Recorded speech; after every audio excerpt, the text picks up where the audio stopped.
Bonjour à tous et à toutes, bienvenue sur All That Jazz, le premier podcast français consacré à la comédie musicale. On s'appelle toujours Anna et Fanny, et aujourd'hui on vous propose un double épisode consacré aux deux films La Couleur Pourpre et Mean Girls. Double épisode donc à l'occasion d'une double sortie de films musicaux en janvier. Le film Mean Girls de Samantha Jane et Arturo Perez Jr. est sorti le 9 janvier en France et le 12 janvier aux États-Unis. Et La Couleur Pourpre de Biz Bazavoulé est sorti le 24 janvier en France et le 25 décembre 2023 aux États-Unis. Donc c'est vraiment pas si souvent qu'on a deux films de comédie musicale qui sortent en salle pratiquement au même moment. Donc on voulait fêter ça avec cet épisode croisé. D'autant que en fait ces deux comédies musicales ont en commun une même généalogie, on va y revenir, mais il s'agit dans les deux cas d'une histoire qui a d'abord fait l'objet d'un livre, puis d'un film non musical, puis d'une comédie musicale sur scène, et enfin d'une adaptation en film musical. Donc c'était aussi un peu cette généalogie qu'on voulait retracer avec vous. Et pourtant, on va le voir, il s'agit de deux œuvres pour le moins dissemblables. Oui, c'est le moins qu'on puisse dire. Voilà, si vous savez pas de quoi il s'agit, vous allez le découvrir. Désolé pour le léger retard par rapport aux sorties françaises de ces deux films, d'autant que les films ne sont quasiment plus en salle. Faut dire qu'ils sont un petit peu passés inaperçus dans les salles françaises, alors qu'ils ont relativement bien marché au box-office américain. Oui, et je tiens à préciser que pour l'un d'entre eux, je n'ai malheureusement même pas pu le voir en salle, puisque habitant donc dans une ville de province, le film a fait une apparition vraiment très très éclair et j'ai même pas eu le temps d'aller le voir en salle. Mais j'ai pu le voir d'une autre façon depuis sa mise en ligne sur les plateformes américaines. Tout ce que je dis dans cette phrase est absolument exact. Bien joué. Je n'ai rien à rajouter. Donc on va d'abord vous parler du film La Couleur Pourpre, donc The Color Purple en anglais. Donc La Couleur Pourpre, c'est tout d'abord, comme je le disais à l'instant, c'est tout d'abord un livre. Oui, c'est un roman épistolaire d'Alice Walker, qui est une romancière et activiste noire américaine née en 1944.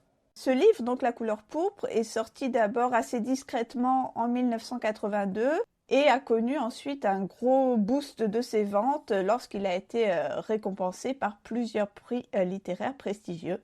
Oui, puisqu'il a eu le prix Pulitzer de la fiction et le National Book Award en 83, et qu'il est resté pendant 2 semaines dans la célèbre liste des best-sellers du New York Times. Alors Fanny, raconte-nous un peu l'histoire en gros. Je préviens les auditeurs auditrices qui voudraient pas en savoir trop, de peut-être avancer d'1 minute dans cet épisode. Oui, là c'est vraiment méga spoiler, je m'en excuse à l'avance. Donc cette histoire, c'est une véritable fresque qui se déroule sur près d'un demi-siècle, en grosso modo la première moitié du XXe siècle, dans le sud rural des États-Unis. Et on raconte donc l'histoire de deux sœurs afro-américaines, Celie et Nettie.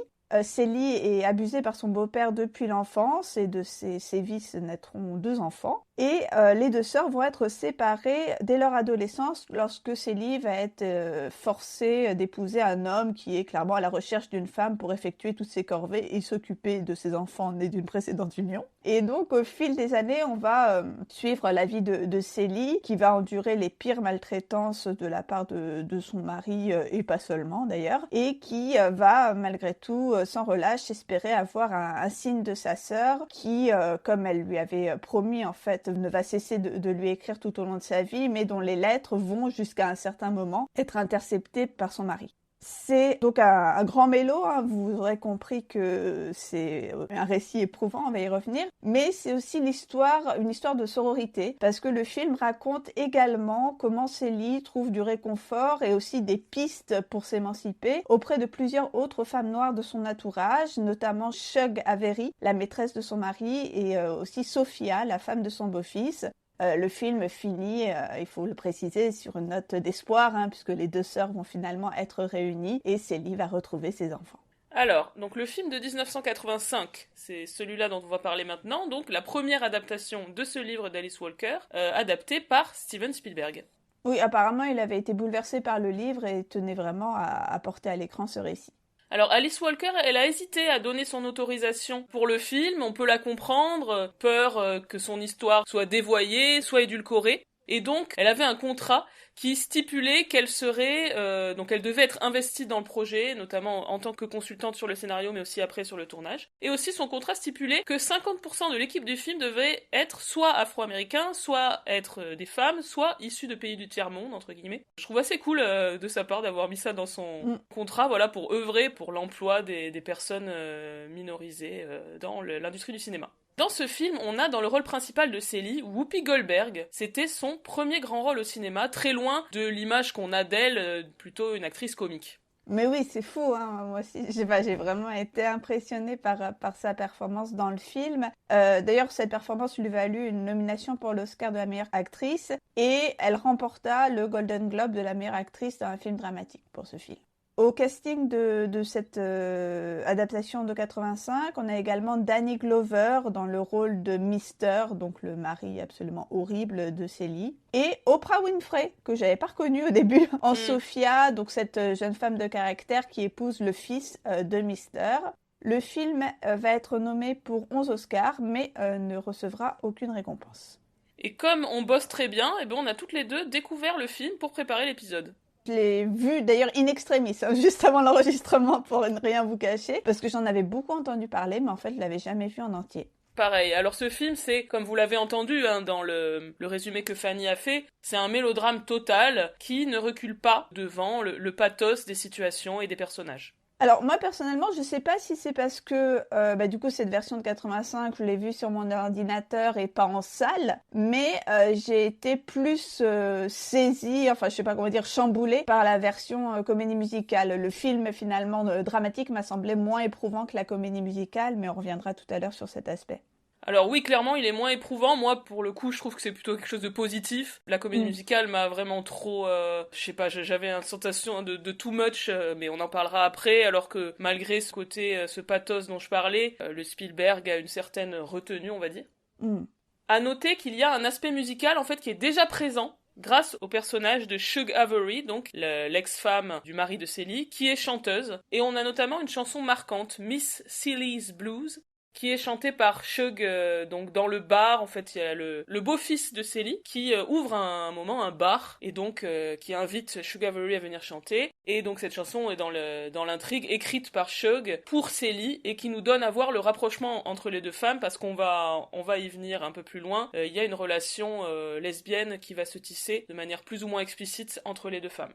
La musique, je trouve, à la fois dans les quelques chansons qui sont écrites pour le film et à la fois aussi dans la musique orchestrale du film, est très belle. Elle a été écrite par Quincy Jones, donc célèbre producteur et compositeur de musique, et notamment célèbre pour avoir produit les albums de Michael Jackson. Et je trouve qu'ils se font bien dans le style Spielberg, à tel point que, à certains moments, musicalement, je trouvais que ça ressemblait à du John Williams, que ça ressemblait un peu à la musique d'E.T., par exemple. Clairement, il y a des moments où je me suis dit, enfin, il y a le ta-na-na, enfin, je sais pas, ou Jurassic Park, ouais, je sais pas, j'étais en mode, mais et après, je me dis, bah non, à chaque fois, c'est Quincy Jones, mais j'ai bugué à plusieurs reprises. Ça serait me rassure que tu aies trouvé ça aussi. Oui, c'est étonnant à quel point ils se font dans ce style-là, avec cette musique symphonique, qui n'est pas du tout le style plus soul, funk, etc. qu'on lui connaît. Et l'autre aspect notable, j'ai trouvé, c'est l'utilisation de la voix off. Donc c'est une voix off où Célie raconte son histoire en s'adressant à Dieu. Je pense qu'a priori, c'est tiré du texte du livre d'Alice Walker. Et j'ai trouvé que ça nous permettait d'entrer en empathie avec Célie à certains moments. Parce que sinon, parfois, on était un peu dans le spectacle extérieur de son malheur. Donc je trouvais que ça... Je suis pas toujours fan des voix off, mais là, que c'était plutôt bien utilisé. Et en quelque sorte, on va dire que dans la comédie musicale, cet aspect-là est moins nécessaire puisque c'est remplacé par le fait que Célie va chanter des chansons pour exprimer son intériorité. Et donc ce film de 85, en fait son impact, si on peut dire, il a été bien supérieur à celui du livre, puisque la sortie du film en décembre 85 fait l'effet d'une bombe dans le paysage culturel américain, en particulier pour sa représentation des personnages noirs. Le film va être jugé par la critique de gauche comme utilisant des stéréotypes racistes dignes de l'âge d'or hollywoodien, notamment le portrait des hommes noirs comme étant violents, sauvages, etc. C'est sûr que le portrait n'est absolument pas positif de ces personnages masculins. Mais aussi, on a remis en cause la légitimité de Spielberg en tant qu'homme blanc, juif et appartenant au CSP+, sa légitimité à raconter cette histoire qui est avant tout l'histoire de femmes noires. Oui, et Spielberg en a eu conscience. J'ai lu une interview assez intéressante de lui, donc qui date de 2011, où il revient sur sa carrière, et où il dit « La plupart des critiques venaient de réalisateurs qui pensaient qu'on les avait négligés et que ça aurait dû être un réalisateur noir qui raconte cette histoire noire. Une autre critique qu'il pointe, c'est le fait qu'il ait adouci le livre. Alors il dit « Je l'ai toujours assumé, j'ai fait le film que je voulais faire à partir du livre d'Alice Walker. Elle a été très encourageante durant la fabrication du film et j'avais l'impression qu'on faisait du bon boulot d'adaptation. Il y avait des choses dans la relation entre Shug et Celie qui étaient précisément détaillées dans le livre, et dont je pensais que ça empêcherait un classement PG-13. Donc les PG-13, c'est le classement aux États-Unis que reçoivent la plupart des films. Et au-delà de PG-13, les films sont plus difficiles à vendre, plus difficiles à placer dans les salles. Donc Spielberg, il fait partie de ces cinéastes qui essaient toujours d'avoir un classement comme ça qui permet au plus large public d'aller voir ses films. Bref, il dit ensuite « Et j'ai été timide, j'ai peut-être été le mauvais réalisateur pour rendre compte des passages sexuels entre Shug et Celie. J'ai pris quelque chose qui était très érotique et intentionnel et je l'ai réduit à un simple baiser. J'ai reçu beaucoup de critiques pour ça. » Je trouve ça intéressant qu'ils donnent de la valeur aux critiques qu'il a reçues à l'époque, même si je trouve qu'il exagère légèrement en disant que c'est un simple baiser, parce que la scène quand même du baiser dans La couleur pourpre de Spielberg, je la trouve plutôt réussie, elle est assez longue en réalité, elle est très belle, et il y a plusieurs baisers, mais effectivement, le côté lesbien du livre est complètement adulcoré. Bah, il est comme ça, Steven, tu sais, il bat sa coulpe. C'est un mec bien. Voilà. Alors moi personnellement je connaissais surtout le film parce que sa réception, donc justement sa réception contemporaine en 85, elle a fait l'objet d'une analyse assez connue de la chercheuse américaine Jacqueline Bobo, et ce travail est souvent cité comme un des travaux emblématiques du tournant ethnographique des Cultural Studies dans les années 80. En fait, lors de la sortie du film, il y a une confrontation entre d'une part les féministes noires qui défendaient l'œuvre et en réalité surtout le livre dont est tiré le film, mais aussi le film lui-même, et d'autre part les critiques noirs, qui étaient plutôt masculins donc, qui dénonçaient les deux œuvres et critiquaient la représentation stéréotypée des hommes noirs dans le film. Et Jacqueline Bobo, justement, elle s'est interrogée sur cette différence de réception entre hommes et femmes noires, et précisément sur cette lecture positive de cette œuvre par les féministes noires. Et elle a enquêté auprès d'un échantillon de spectatrices noires, et suite à cette enquête, elle a vraiment découvert comment ces spectatrices ont trouvé dans le film quelque chose de progressiste, malgré tout, malgré, on va dire, le tragique des histoires dépeintes, et quelque chose, en somme, dont elles pouvaient se servir. Pour que de telles lectures soient possibles, ce qui est intéressant, c'est que Jacqueline Bobo, elle pointe l'importance du contexte. Elle explique que depuis les années 60, beaucoup d'autrices noires n'avaient plus cherché à s'adresser à un auditoire blanc, comme le faisaient d'ailleurs plutôt leurs collègues masculins, mais elles avaient cherché à écrire pour leur propre communauté, donc pour raconter des histoires de femmes noires pour les femmes noires. Et Bobo explique que, en quelque sorte, habituées progressivement à être représentées dans les livres, ces spectatrices noires ont pris conscience de l'importance de se voir représentées à l'écran. Et en quelque sorte, leur première réaction lorsqu'elles ont vu La couleur pourpre, ça a été de se dire, finalement, pour une fois, nous, on est représentés en tant que femmes noires. Ces personnages féminins sont de véritables sujets du film, pas simplement des objets. On les interroge sur le sens à donner à leur propre vie. Et ça a été perçu comme très positif pour ces spectatrices. Au lieu d'y voir une marque supplémentaire de l'aliénation et de la mauvaise représentation des Noirs à Hollywood, ces spectatrices y ont vu d'une part l'occasion pour une autrice noire, Alice Walker, de faire entendre sa voix à travers une production mainstream qui est portée par Spielberg, mais aussi l'occasion pour un grand nombre d'acteurs noirs de talent, Danny Glover, Whoopi Goldberg, Oprah Winfrey, d'accéder à des rôles principaux, parce que elle explique notamment que dans un autre contexte, notamment celui du cinéma hollywoodien classique, le personnage de Whoopi Goldberg aurait été une simple servante, une simple adjuvante au personnage principal, et non une héroïne dont on suit l'action tout au long d'un film. Et ce qui est intéressant donc dans cette analyse, c'est que c'est aussi exemplaire de la façon dont, même au sein de productions dominantes et qui peuvent être jugées comme perpétrant des stéréotypes négatifs sur les Noirs, eh bien les spectateurs et spectatrices concernés peuvent y trouver quelque chose qui les concerne et qu'ils trouvent en puissance. C'est aussi cette façon dont le public dit minorisé va trouver dans les textes dominants de quoi le réécrire pour pouvoir correctement s'y identifier. Bref, je vous recommande la lecture de ce texte ou des ouvrages, on va dire, de vulgarisation qui parlent de ce texte parce que c'est assez exemplaire et quand on voit le film, en réalité, j'ai mieux compris aussi le texte Bobo une fois que j'ai vu le film en entier parce que c'est vraiment très éclairant. C'est super intéressant, donc Fanny, tu me donneras la référence exacte et je la mettrai sur le site. Carrément, Comme ouais. d'habitude, vous le savez sans doute, mais on le répète, on met à chaque épisode sur notre site toutes les références bibliographiques, donc livres, articles, vidéos, etc. qu'on a utilisées. Donc si vous voulez aller plus loin, n'hésitez pas à consulter notre site. Alors, maintenant passons à la comédie musicale La couleur pourpre, qui date de 2005, donc sur scène. C'est l'adaptation à la fois du livre d'Alice Walker et à la fois du film de Spielberg, qui a été produite notamment par Oprah Winfrey. Au livret, on trouve Marsha Norman, qui était déjà assez expérimentée puisqu'elle avait eu le Tony Award du meilleur livret pour The Secret Garden en 91, et qui continue de travailler puisqu'en 2014 par exemple, elle a écrit le livret de The Bridges of Madison County sur la musique de Jason Robert Brown. À la musique, on a 3 auteurs, qui n'étaient pas spécialement pour le coup des auteurs de comédie musicale. Brenda Russell, une chanteuse de style R&B soul, Ali Willis, qui était notamment co-autrice de tubes comme les chansons de Earth, Wind and Fire, September et Boogie Wonderland, ou encore de la chanson du générique de Friends, I'll Be There For You. Et enfin Stephen Bray, un musicien et auteur de chansons, notamment collaborateur de Madonna. Donc la recette pour faire des chansons assez efficaces. La mise en scène était assurée par Gary Griffin, c'était sa première mise en scène pour Broadway. Au casting, on avait notamment dans le rôle de Celie La Chance, une actrice qui était aussi assez aguerrie à Broadway, vue précédemment dans Ragtime et surtout dans Once on This Island, pour lequel elle avait été nommée au Tony pour le rôle principal de Ti-Moon. Brandon Victor Dixon jouait Harpo, qui est le fils de Mister, donc le beau-fils de Celie. C'était un de ses premiers rôles, on l'a vu ensuite par exemple dans Shuffle Along, dans Motown the Musical ou encore dans Hamilton. Il a remplacé Leslie Odom Jr. dans le rôle d'Aaron Burr. Et enfin, dans le rôle de Nettie, donc la sœur de Celie, on avait Renée Elise Goldsberry, que vous connaissez évidemment tous et toutes parce qu'elle a incarné une dizaine d'années plus tard Angelica dans Hamilton. Cette production originale de Broadway, elle s'est jouée de 2005 à 2008. Elle a reçu pour cette première production donc des critiques assez mitigées, mais malgré tout 11 nominations aux Tony Awards et notamment une victoire pour La Chance en tant que meilleure actrice. Alors, je suis allée voir dans un ouvrage dont on a déjà parlé dans ce podcast et qu'avec Fanny on aime beaucoup, l'ouvrage de Stacey Wolf, Changed for Good, qui consacre plusieurs pages à cette comédie musicale. Elle indique une chose intéressante, c'est que 50% du public des 910 performances de ce premier run de La couleur pourpre était afro-américain.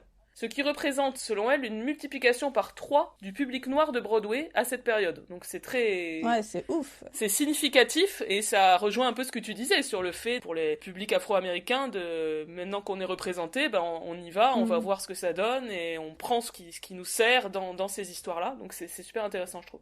Et Stacey Wolf fait aussi, donc dans son analyse de l'œuvre, l'éloge de la manière dont cette comédie musicale décrit l'émancipation de sa protagoniste. Et elle analyse notamment la chanson I'm Here, qui est le 11 O'Clock Number, le solo final très impressionnant, vocalement parlant, de Celie, le morceau le plus célèbre du show qui a été repris par beaucoup de gens. Elle l'interprète comme une I Want Song, mais qui arrive tard, puisque comme vous le savez, les I Want Songs sont les chansons qui arrivent habituellement en début du show, où le héros ou l'héroïne va exprimer quel est son désir dans l'existence. Et là, la raison pour laquelle cette I Want Song arrive tard, c'est parce que Celie a passé toute la pièce à chercher et finalement à trouver sa voix et à apprendre à s'exprimer. C'est une chanson dans laquelle Celie finit enfin par s'accepter. Les derniers mots, c'est I'm beautiful and I'm here. Donc ce I'm beautiful est important parce que toute sa vie, on lui a dit qu'elle était laide.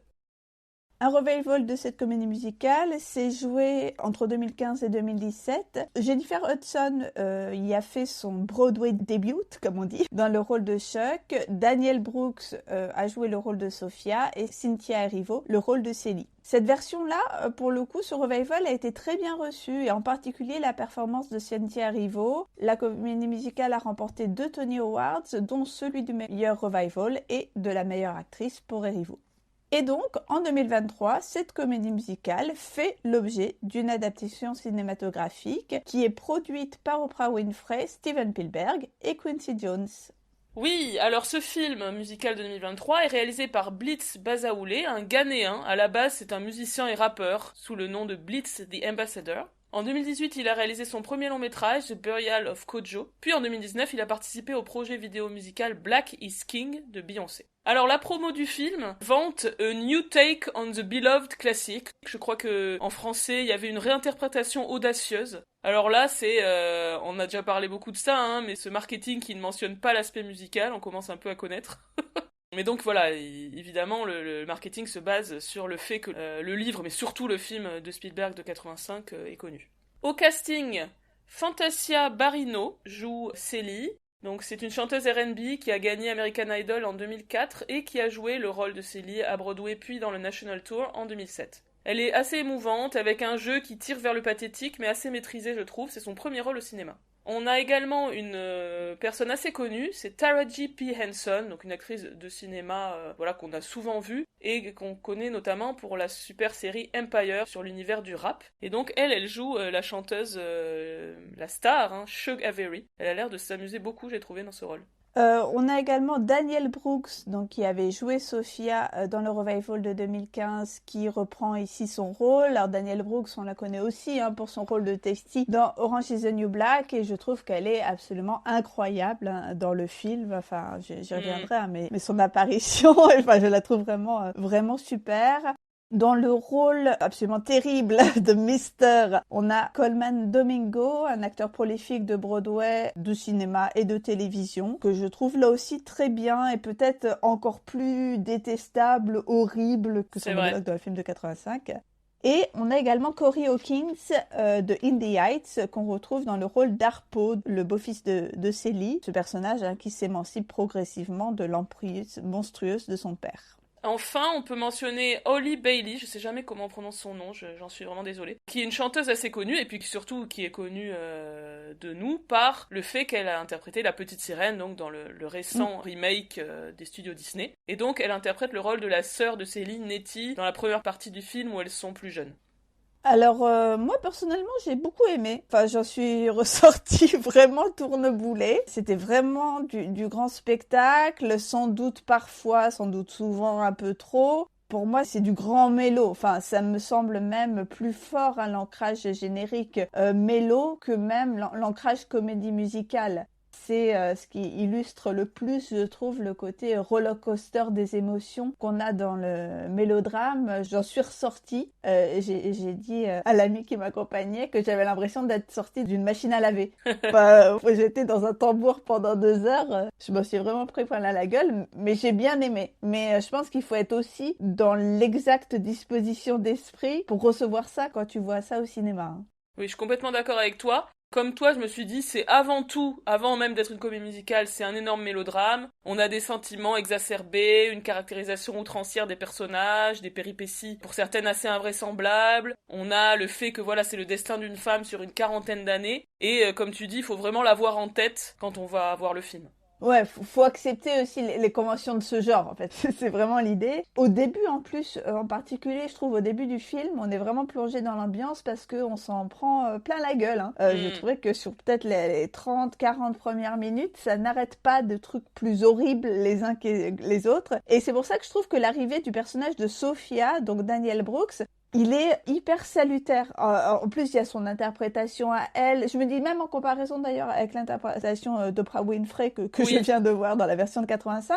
Elle a quelque chose de riant, de solaire. Alors c'est sans doute, c'est toujours la même chose. C'est aussi nourri de la persona qu'elle a dans Orange is the New Black. Quand tu vois cette actrice, il y a aussi ce côté-là, cette espèce d'optimisme envers et contre tout. Et ça fait vraiment du bien qu'elle arrive parce que tu as l'impression de voir enfin une figure de femme qui se révolte. Et c'est aussi pour ça, alors là, méga spoiler, que un peu plus tard dans le film, le spectacle de combien elle est heureusement temporairement, entre guillemets, si je puis dire, matée par ce concours de circonstances qui fait qu'elle est en prison, enfin bref, la voir détruite, c'est d'autant plus insoutenable en fait vu comment elle était au début. Enfin, il y a quelque chose de, moi ça m'a bouleversée quoi, ça m'a pris aux tripes. Et d'ailleurs ce personnage, donc garanti avec spoiler, il y a la femme du maire de la ville à un moment qui fait jeter Sophia en prison sous un prétexte qu'elle s'est juste opposée à être embauchée en tant que gouvernante. Enfin genre juste bah non j'ai pas envie et puis bref ça part en vrille.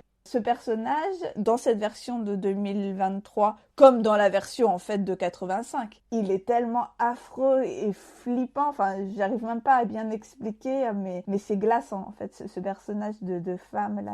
Je sais pas si tu arriveras à m'expliquer que moi, mais ça m'a aussi beaucoup perturbée. J'ai rarement été autant fascinée dans le mauvais sens par un personnage dont l'apparition à l'écran était aussi brève. Oui, bah c'est absolument horrible.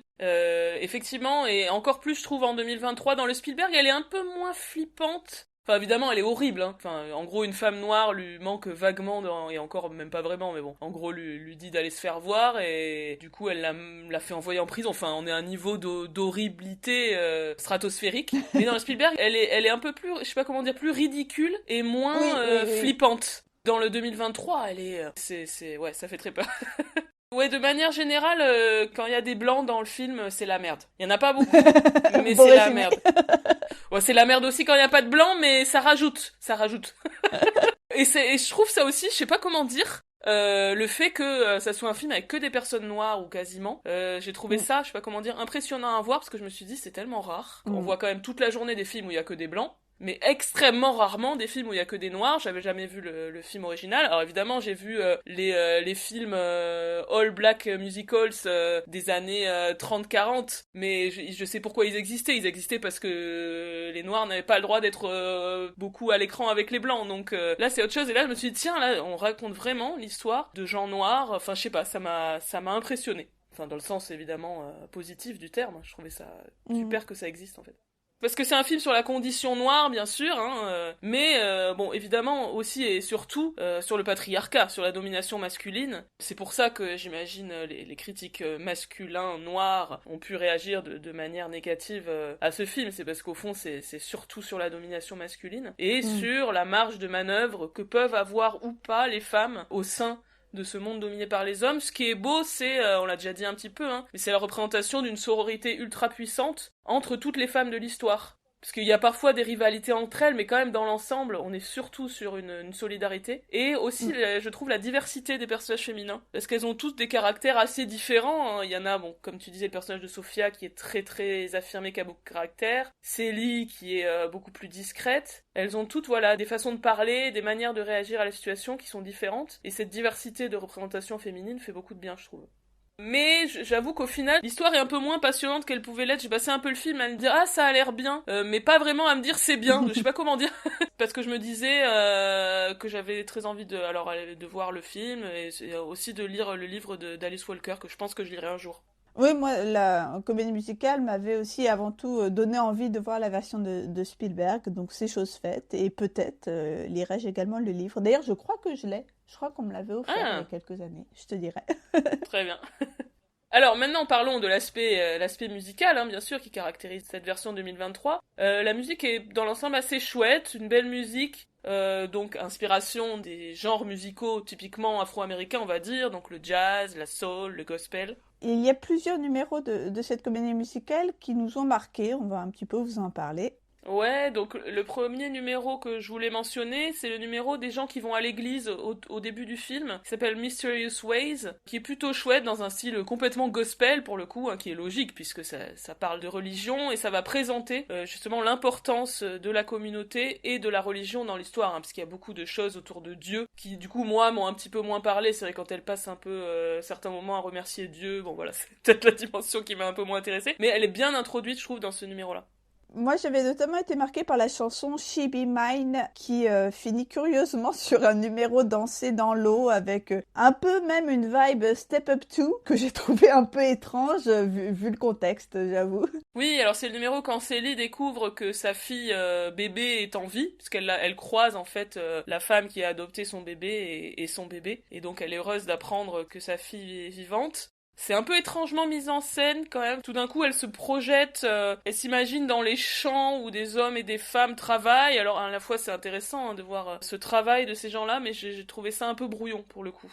Il y a aussi, parmi les numéros très marquants du film, le numéro Shug Avery is Coming to Town, où on a donc en fait toute la ville qui s'anime à l'arrivée prochaine de la chanteuse, donc qui va débarquer en ville. C'est un numéro que j'ai trouvé très chouette et en fait tellement typiquement, si je puis dire, jazzy, que je me suis dit, ah c'est sûr, ils ont rajouté une chanteuse pour la version comédie musicale. Mais en fait non, ce personnage de chanteuse était déjà présent dans le film et j'imagine aussi dans le livre. Ouais, elle était aussi dans le livre. Ouais, moi j'ai beaucoup aimé ce numéro, je pense que c'est mon préféré. Il est hyper entraînant, on a vraiment des plans larges sur toute la ville qui bouge de concert avec l'enthousiasme de ce qui va se passer, de cette femme qui va arriver, il y a un côté très exaltant.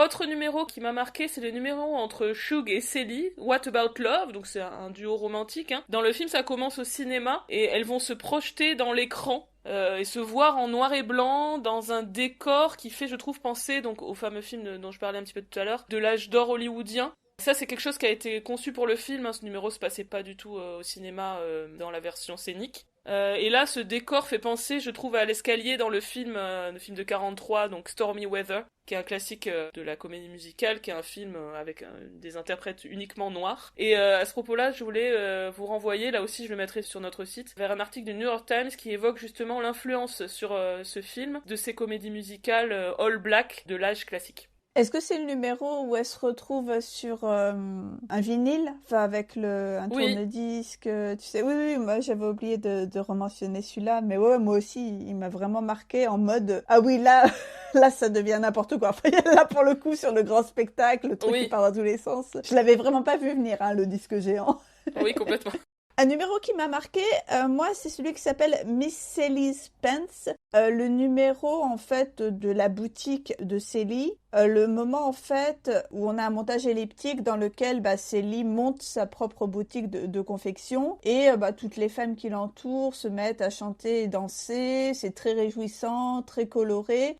Donc c'est chouette, même si j'ai été un petit peu perturbée par ce que j'ai perçu comme un léger anachronisme, notamment dans la matière et dans les coupes des vêtements qui étaient montrés, parce que t'avais pas mal de de trucs vraiment à paillettes, très fluides, qui faisaient un petit peu disco. Et là j'étais en mode, mais là on a basculé dans les années 60 et 70 ou quoi? Enfin je sais pas, ça m'a un peu perturbée. J'ai trouvé ça très beau visuellement, mais un peu incongru en fait. Oui, c'est vrai, j'avoue, je me suis pas posé la question. Moi, j'ai trouvé aussi ce numéro très dynamique et très chouette. La chorégraphie est bien, les couleurs. On sent le bonheur revenu pour la protagoniste aussi, hein, ce moment où elle devient indépendante. Et du coup, je me suis pas posé la question de la coupe des pantalons, j'avoue.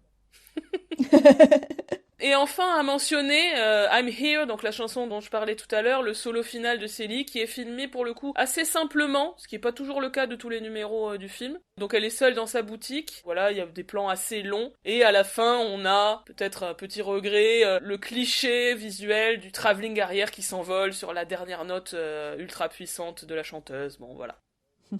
De manière générale, je suis peut-être un petit peu moins enthousiaste que toi. Je trouve que la réalisation en fait un peu trop dans les numéros musicaux, on l'a déjà un peu dit, mais même dans les scènes parlées, entre guillemets. Les effets de lumière, les ralentis, le montage parfois un peu frénétique. Donc les réalisateurs tentent beaucoup de choses, mais tout n'est pas réussi. J'ai trouvé que c'était souvent un peu brouillon.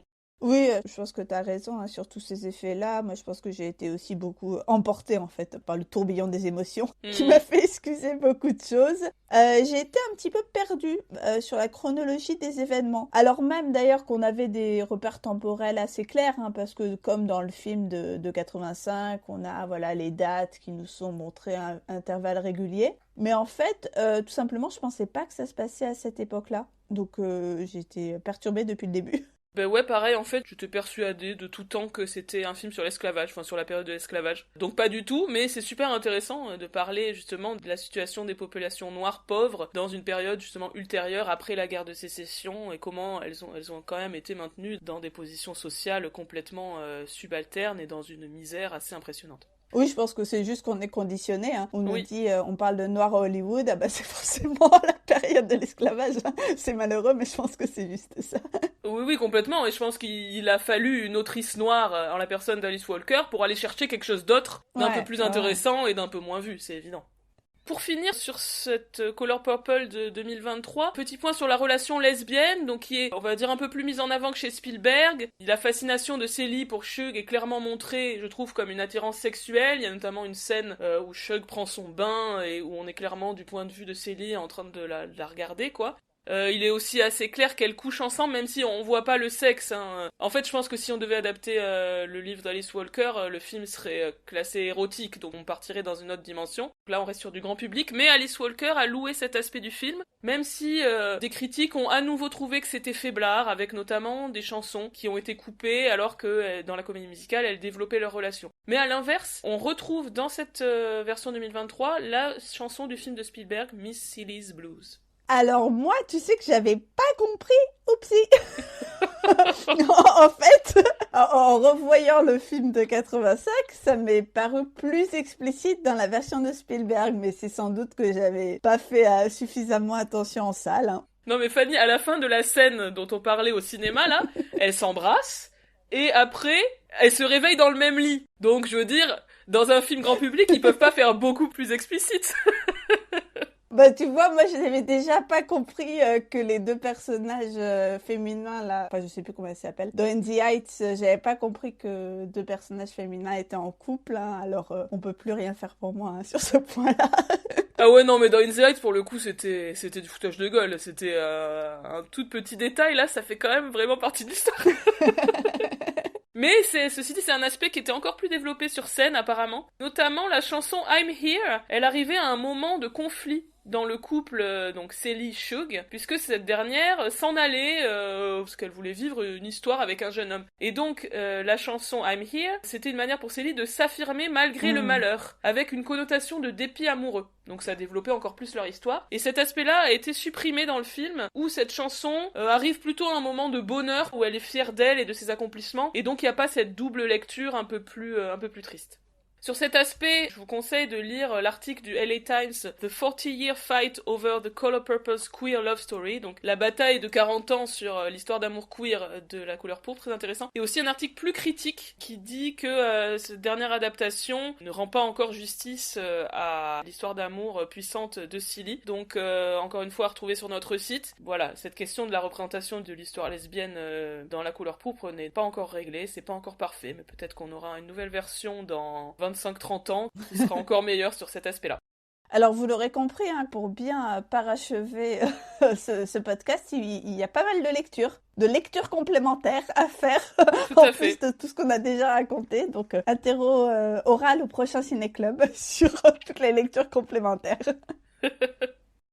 Et donc, on va passer à présent à l'autre comédie musicale dont on voulait parler dans cet épisode, à savoir Mean Girls. Donc Mean Girls, c'est là encore d'abord un livre paru en 2002 intitulé Queen Bees and Wannabes et écrit par Rosalind Wiseman.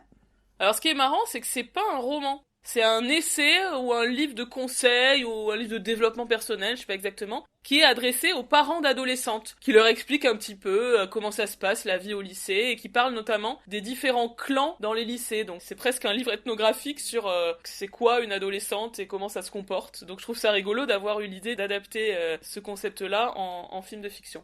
J'avoue, moi j'étais persuadée que c'était un roman pour adolescentes. Hein. Eh ben ouais, tu vois, je suis allée vérifier et ça m'a surpris aussi, ouais. Et donc Mean Girls, c'est d'abord un film de 2004, une comédie teen movie réalisée par Mac Waters et écrite par Tina Fey. Donc Tina Fey, une humoriste et actrice bien connue qui apparaît notamment dans Saturday Night Live et 30 Rock. Alors l'histoire de Mean Girls. Après avoir vécu toute son enfance en Afrique, Katie Heron, donc l'héroïne, emménage aux États-Unis avec sa famille. Elle intègre donc un nouveau lycée et elle crée d'abord une amitié avec deux élèves un peu marginaux, Janice et Damien. Mais elle rencontre ensuite les Plastics, un groupe de 3 filles populaires menées par la redoutable Regina George. Donc les Plastics intègrent Katie à leur groupe. Cette dernière est au départ réticente, mais en fait Janice et Damien l'encouragent à accepter pour pouvoir découvrir les secrets de Regina et se venger, parce qu'ils sont un peu ennemis. Dans le même temps, Katie, en plus de tout ça, tombe amoureuse d'Aaron, qui est l'ex de Regina. Et au fil des semaines, en fait, elle va, à force de faire semblant d'être une Plastics, elle va en devenir véritablement une, et commencer à se comporter de manière futile et exécrable, loin de son caractère originel. Alors le rôle de Cady est tenu par Lindsay Lohan, qui est alors une ancienne enfant star, aussi connue comme chanteuse, et c'est le film qui va la confirmer comme star, et surtout auprès des plus jeunes, hein, auprès des ados. Rachel McAdams est géniale dans le rôle de Regina George. Amanda Seyfried, toute jeune, joue le rôle d'une des Plastics, dont j'ai oublié le nom. C'est pas Gretchen, c'est l'autre. Donc je ne sais plus son prénom. Et on retrouve Tina Fey dans le rôle de la prof de maths et aussi Amy Poehler dans le rôle de la mère de Regina.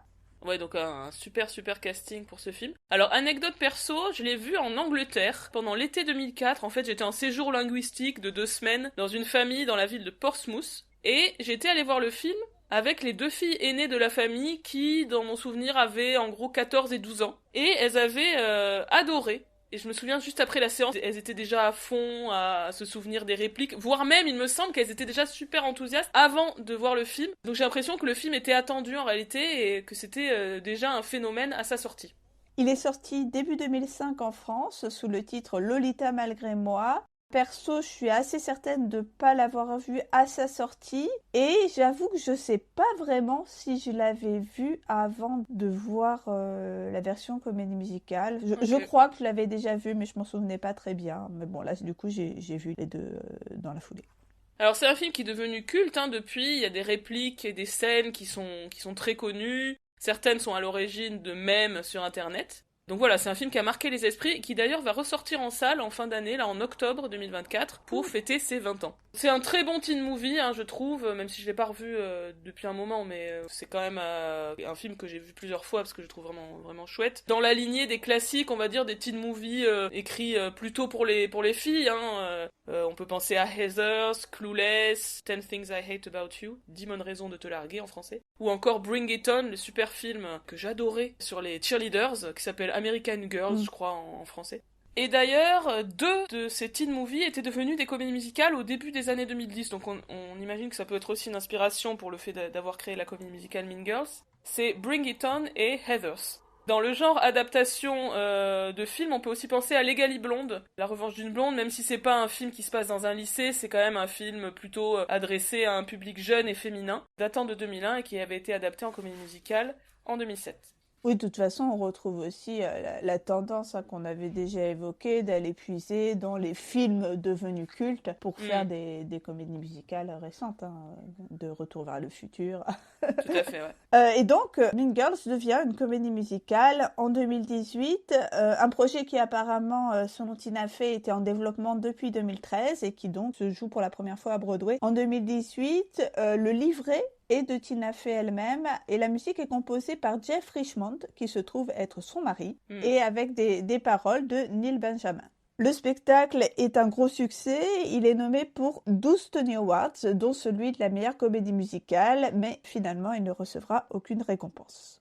Alors parmi les interprètes notables du cast originel de Broadway, on peut noter Taylor Lauderman, qui joue Regina, et qui avait joué auparavant sur Broadway justement dans Bring It On, et Barrett Wilbert-Weed dans le rôle de Janice, qui avait joué notamment Veronica dans Heathers of Broadway, donc des interprètes qui étaient déjà spécialistes des adaptations musicales de teen movie. À noter que comme dans The Color Purple, c'est le premier point commun qu'on peut trouver je pense, l'homosexualité devient plus explicite par rapport au premier film, et notamment dans ce film de 2024, Janice, donc le personnage de l'amie qui forme un duo avec Damien, est explicitement lesbienne, alors que c'était simplement un soupçon, entre guillemets, qui pesait sur elle dans le film original. D'ailleurs, dans le film original, elle finissait avec un gars, je crois, même à l'époque, ça m'avait surprise.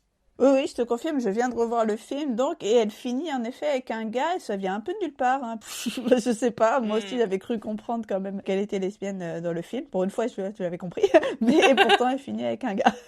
Ce qu'on peut noter, c'est qu'il y a beaucoup de dialogues de la comédie musicale, enfin du film musical, qui sont mot pour mot ceux du film originel. J'ai fait un peu l'exercice de comparaison comme j'ai vu les deux dans la foulée. Et on a même des numéros qui émanent directement des situations du film. Par exemple, on compare les élèves en fait à des animaux. Ça devient un numéro un petit peu plus tard dans la comédie musicale filmique. Mais justement, on va parler de ce film musical. Donc, le scénario du film est de Tina Fey et le film est réalisé par Samantha Jane et Arturo Pérez Jr., dont c'est le premier long métrage. Alors la promo du film, là encore, point commun avec Color Purple, a cette formule étrange, A New Twist by Tina Fey. Donc c'est toujours la même chose, pas de mention du fait que c'est musical. Et d'ailleurs j'ai entendu plusieurs témoignages où les spectateurs, spectatrices pas au courant que c'est une comédie musicale se mettent à soupirer à l'arrivée des numéros musicaux. Oui, cette histoire de new twist ou de new take, Ouais. c'est vraiment hyper casse-gueule, enfin. C'est un peu en mode disclaimer, on vous avait dit qu'il y avait quelque chose de nouveau, donc voilà, on l'a dit. On n'avait pas précisé quoi. Et vraiment, quand j'ai du coup vu les deux films dans la foulée, et notamment quand j'ai vu j'ai l'impression que le deuxième, comme il ressemble quand même beaucoup au premier, je trouve, on a juste cet ajout des numéros qui sont en plus. Donc c'est ça le new twist. Donc j'imagine bien que n'importe qui n'est pas le prévenu est forcément déçu. Enfin, je comprends pas franchement cette stratégie. C'est lose-lose assuré, quoi. Ouais, mais il paraît que finalement ça marche pas si mal. Typiquement pour Wonka, le fait de pas avoir trop dit que c'est une comédie musicale. Ouais. Des gens qui seraient pas allés, ils sont allés et on dit ah finalement c'est bien. Donc je sais pas. Moi ça me consterne un peu le fait que on doive cacher que les films sont des comédies musicales, qu'on fasse des bandes annonces sans chansons. Enfin, je trouve ça un peu consternant, mais si ça marche, qu'est-ce que tu veux qu'on fasse? Ouais. Bon, je pense qu'en temps voulu, on pourra copieusement s'exprimer sur la promo et les réactions de spectateurs, surtout, j'insiste, par rapport à la promo de Joker, si tu vois où je veux en venir. Oui. Ces histoires de non, c'est pas une comédie musicale, et les gars sur Internet, oh, ben heureusement que c'est pas une comédie musicale, enfin bref. Ouais. Je pense que c'est un peu hors sujet, mais je pense qu'on aura beaucoup de choses à dire à ce moment-là. Oui, pour préciser, ceux qui savent pas de quoi on parle, c'est que Joker, la suite de Joker, donc Joker 2, Folie à 2, je crois le titre, est censé être un film musical. En plus, il y a Lady Gaga dans le rôle féminin. Oui. Mais finalement, on nous dit que finalement, c'est pas vraiment une comédie musicale, c'est un film où les chansons expriment l'intériorité des personnages. Oui, d'accord. Bref, on en parlera effectivement en temps voulu.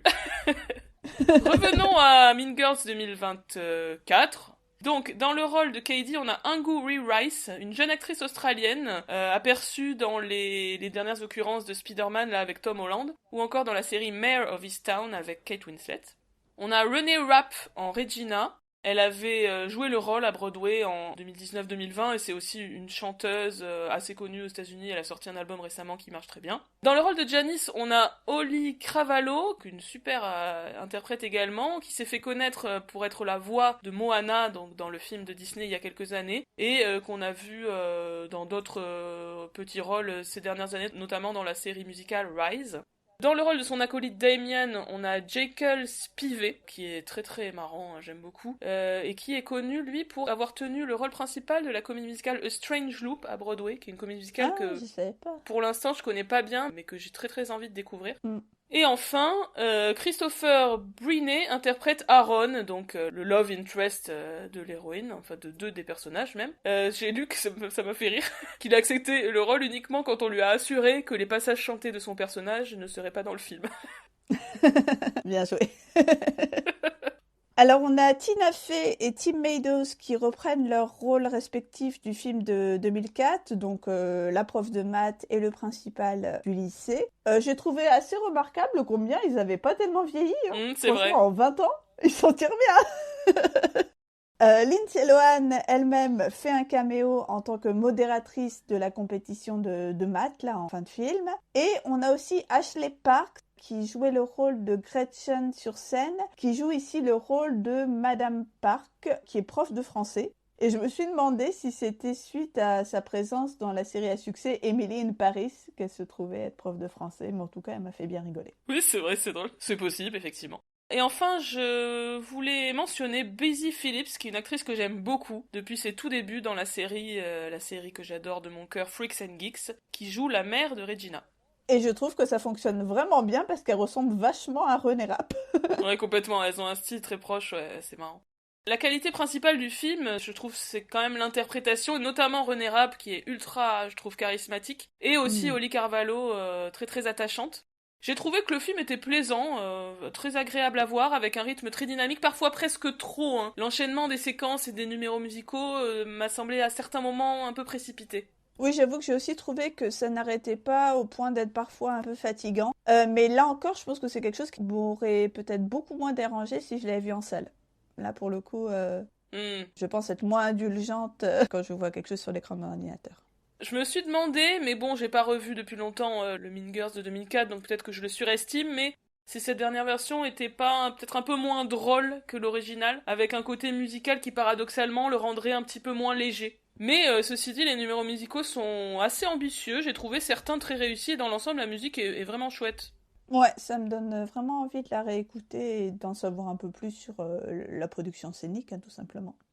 J'ai particulièrement aimé la chanson Revenge Party, je crois que toi aussi Fanny. Ouais, c'est comme son nom l'indique, hein, cette chanson dans laquelle Janice et Damien expliquent à Caddy comment elle va se venger de Regina, qui vient alors en fait de se remettre avec son ex parce qu'elle sait que Caddy était intéressée par lui.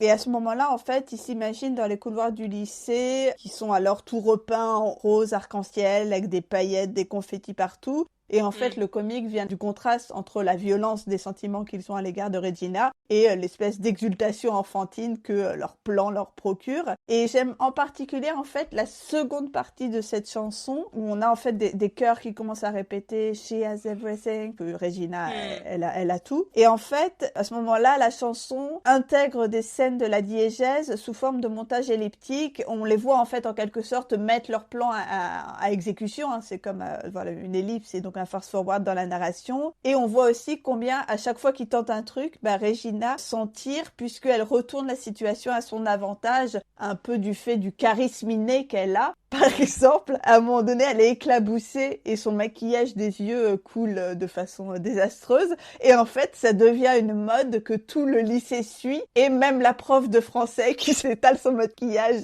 pendant le cours. Ça m'a fait tellement rire ce moment-là. C'est très drôle. Moi, j'aime beaucoup Ashley Park. Bah voilà, je trouvais que cette scène était bien réussie parce que pour le coup, elle était très adaptée au médium cinéma avec cet usage du montage et de l'ellipse. Mais en fait, j'ai regardé quelques productions, pour le coup pas la production de Broadway, mais une production amateur, et j'ai constaté que l'ellipse, elle était déjà en fait dans la version scénique. Mais bon, je trouve que c'est toujours plus facile de montrer une ellipse au cinéma que sur scène. Une autre chanson qui m'a marquée, notamment parce que en fait c'est une des rares chansons que je connaissais de cette comédie musicale, c'est la chanson Apex Predator, qui est un peu la chanson de présentation de Regina par Janice. Et c'est une chanson qui file l'analogie avec la jungle et la nature sauvage d'une part, et d'autre part le territoire sauvage, si je puis dire, du lycée. On voit tous les élèves se comporter comme des animaux tout au long de la chanson, avec une caméra qui se balade dans les couloirs puis à l'extérieur du lycée. Je trouvais que l'idée était pas mal, mais que le rendu était finalement un peu ridicule. Je sais pas ce que ça peut donner sur scène, mais ça m'a pas totalement convaincue. Enfin, je trouvais que ça tirait trop en longueur, tu vois, de les voir agir comme des animaux. Et une autre chanson qui m'a marquée, c'est la chanson Someone Gets Hurt, qui est chantée par Regina pendant la soirée de Halloween, ou donc à l'occasion de laquelle elle se remet avec son ex. Elle m'a bien plu sur le moment, même si en la revoyant, là, je me suis dit qu'elle était quand même moins inventive en termes de mise en scène que les autres. On retrouve d'ailleurs dans cette scène le motif du freeze, très à la mode en ce moment sur les comédies musicales qu'on a vues sur scène. Enfin, tu sais, on a vu ça dans Titanic et aussi dans laquelle autre qu'on a vu récemment, je sais plus. Mais voilà, je me suis dit que c'était quelque chose qui revenait assez souvent, où on a les interprètes de l'ensemble qui se fiche quand le personnage principal chante sa chanson. Oui, c'est comme un arrêt. Arrêt sur image, tout simplement. Ouais. Si le temps s'arrêtait. Ouais. Autre solo de Regina qui est notable, c'est World Bird qui fait partie des chansons assez connues du show. Ce moment très nihiliste où Regina dit qu'elle va tout faire péter parce que c'est à son tour de se venger. Donc ça se déroule dans les couloirs du lycée pour mettre en fait en valeur la puissance vocale et le charisme de Renée Rapp, où on est vraiment sur elle avec sa rage qu'elle a. Et ça m'avait paru assez efficace comme manière de mettre en scène ce numéro. Et une autre chanson marquante, qui est aussi une chanson d'affirmation puissante d'un personnage féminin, c'est I'd Rather Be Me, qui est, en gros, c'est celle que j'ai le plus écoutée du cast recording. À un moment, je me souviens plus si je l'ai chantée en cours de chant, je crois pas, mais j'avais le projet 2. C'est donc le solo de Janice, qui est, à mon avis, c'est le 11 o'clock number, donc ce grand moment de chant, donc qui pour le coup est dévolu à un personnage secondaire, donc ce qui est assez original. Et qui est impressionnant par sa puissance d'affirmation, puisque Janice va revendiquer son identité et dénoncer la violence qu'elle subit. Vocalement, c'est une chanson très difficile avec un belt ultra puissant. Et dans le film, c'est un plan séquence qui va suivre Janice dans tout le lycée, dans le gymnase, le réfectoire, les couloirs, la salle de musique, etc. Avec une très bonne interprétation, très punchy d'Oli Cravalho. Donc très fort, et j'ai trouvé dommage que en fait, comme très souvent, comme dans I'm Here de The Color Purple, on a une finale beltée très fort, etc. Bon, et là, c'est Be with you hyper fort. Et dans le film, ils ont fait le choix que cette note finale sur le you là soit interrompue par en gros il y a un gros rebondissement à ce moment-là, il y a un accident, je précise pas de quoi il s'agit, et ça coupe complètement Janice dans son élan.